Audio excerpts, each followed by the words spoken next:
ఎప్పుడైనా ఎక్కడైనా మీ చేతిలోనే వార్తా ప్రపంచం. మీ మొబైల్లో, మీ కంప్యూటర్లో, మీ టీవీలో. సాక్షి టీవీ డిజిటల్ ప్రసారాల కోసం లాగిన్ అవ్వండి www.youtube.com/సాక్షి టీవీ. సబ్స్క్రైబ్ సాక్షి టీవీ యూట్యూబ్ ఛానల్. ఒకటి కాదు, రెండు కాదు, ఏకంగా 300 తిరస్కరణలు. ఇంకొకరైతే ఆశలు వదిలేసుకునేవారు. కానీ ఆ కుర్రాడు పట్టు వదల్లేదు. కంపెనీల్ని మెప్పించడానికి చేయాల్సిందంతా చేశాడు. చివరికి అతడి ప్రయత్నం ఓ విదేశీ కంపెనీకి తెగనచ్చేసింది. ఏకంగా ₹1 కోటి జీతం ఆఫర్ చేసింది. ఇదంతా చేస్తే అతడు చదివింది సాదాసీదా కాలేజ్లో బీటెక్. ఏడాదికి ₹1 కోటి జీతం అంటే మాటలా? చాలా కంపెనీల సీఈఓలకు సైతం అంత వేతనం ఉండదు. పోనీ మొదటి నుంచి అతడేమైనా మెరిట్ విద్యార్థా అంటే అది కాదు. బీటెక్లో బ్యాక్లాగ్స్ కూడా ఉండేవి.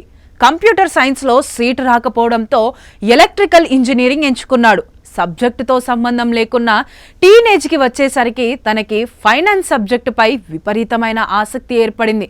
పట్టుపట్టి స్టాక్ మార్కెట్పై పట్టు సాధించాడు.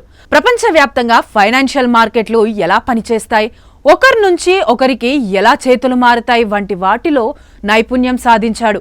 బీటెక్ పూర్తయ్యేసరికి ప్రాంగణ నియామకాల్లో ఏడాదికి 7.5 లక్షల ప్యాకేజీతో ఉద్యోగం దక్కింది.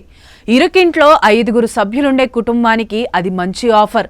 కానీ దాన్ని తిరస్కరించాడు.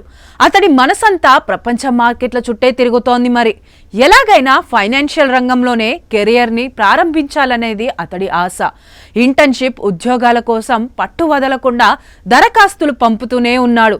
వరుసబెట్టి రిజెక్షన్సే ఎదురయ్యాయి. అవ్వవా మరి, చదివిందేమో ఇంజనీరింగ్. ఇలా కాదనుకొని ఫైనాన్షియల్ మోడలింగ్, కంపెనీ వాల్యుయేషన్ లాంటి కోర్సులు కూడా చేశాడు. ఆఖరికి అతడి కళ నెరవేరే రోజు వచ్చింది. క్వాంట్ రీసెర్చ్ అనే కంపెనీలో ఇంటర్న్షిప్ దొరికింది. ఏడాదిలోనే షేర్ మార్కెట్ సారాంశం పట్టేశాడు. ఇలాంటి అంశాలపై పట్టున్న వ్యక్తి కోసం ఎదురు చూస్తున్న లండన్కి చెందిన ఓ ట్రేడింగ్ ఫార్మా 1.03 కోట్ల వేతనంతో ఇతన్ని ఉద్యోగంలోకి తీసుకుంది. ఇతను తన ప్రతిభనే నమ్ముకున్నాడు. ఇష్టమైన రంగంలోనే కెరీర్ ఎంచుకున్నాడు. ఉద్యోగానికి అవసరమైన అన్ని అర్హతలు సాధించాడు. అన్నిటికీ మించి 100 కొద్ది వైఫల్యాలు ఎదురైనా వెరవలేదు. తన పేరు వెల్లడించకుండా ఈ విజయగాథను రెడ్డిట్లో పంచుకున్నాడు ఈ బెంగళూరు కుర్రాడు.